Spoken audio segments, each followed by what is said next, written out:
Hey guys. So today I wanted to talk a little bit about intuitive living. And I know I've been wearing the same shirt for like days. There's days when I don't really leave the house very much, and then there's days where I do.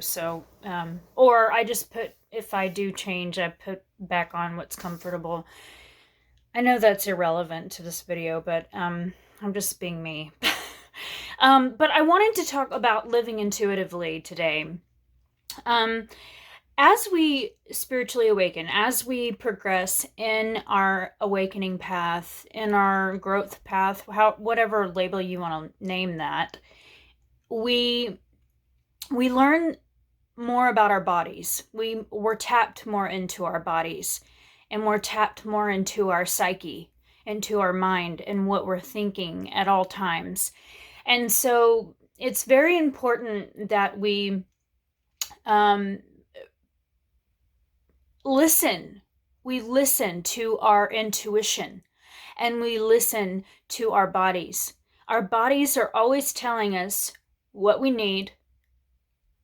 Um, I know for me, I used to be like the biggest supplement person, which there's nothing wrong with supplements. Some of the things, especially if you're mostly vegan, you have to have your B complexes and your iron, supplements, and I try to take those as much as I can. I'm not vegan, but I am very health oriented, so I don't eat a lot of meat. And when I do, I enjoy it thoroughly. But you have to really listen to your body, and you have to really listen to your mind. There's a lot of um, when you're not okay. So this is what I'm going to say. When you're not grounded in your system, and when you're not grounded in your mind, and when you're not grounded in your soul, a lot of things go haywire. And it can include anything. It can include relationships. It can include um, health issues, anything, financial issues. It can include literally anything, because your mind is a reflection of, or your life is a reflection of your mind and what's going on up there. So, what I will say by living intuitively is that we need to okay, so for example, I'm going to give you a simple example. So for food, like with food, you what I do now, instead of what I used to do, I would force myself to eat stuff that I didn't like, that I not that I didn't like, but that I wasn't craving. And so now what I do is I eat the foods that I crave.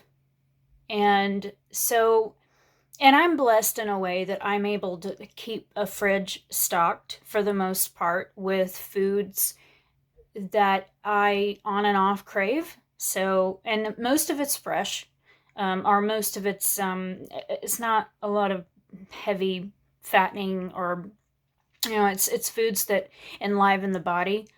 But I definitely have gotten to the point to where in the morning when I wake up, I don't eat right away.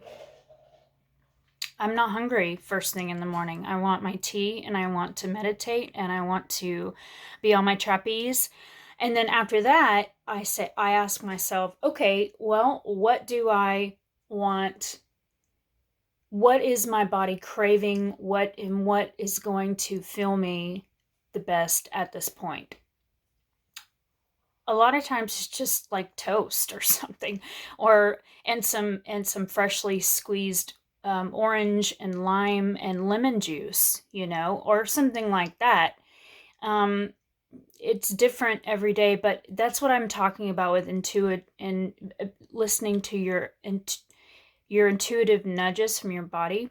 But then also when you're um, when we're intuitively listening to our minds, it's important to really stay conscious of what we're thinking and what we're feeling. When we're feeling good, that's the inner compass saying, That's the right direction. That's where you need to keep going. Keep going in that direction. When you are feeling bad, that means that you are thinking thoughts that are not, you're thinking thoughts that are not in congruency with your inner compass, with your divine plan that you planned for yourself before incarnating. It is your map. So when you're feeling bad, okay, ask yourself, what are the thoughts that I'm thinking that are making me feel bad? What are the things that I'm doing, maybe, that are making me feel bad? And use that as your compass.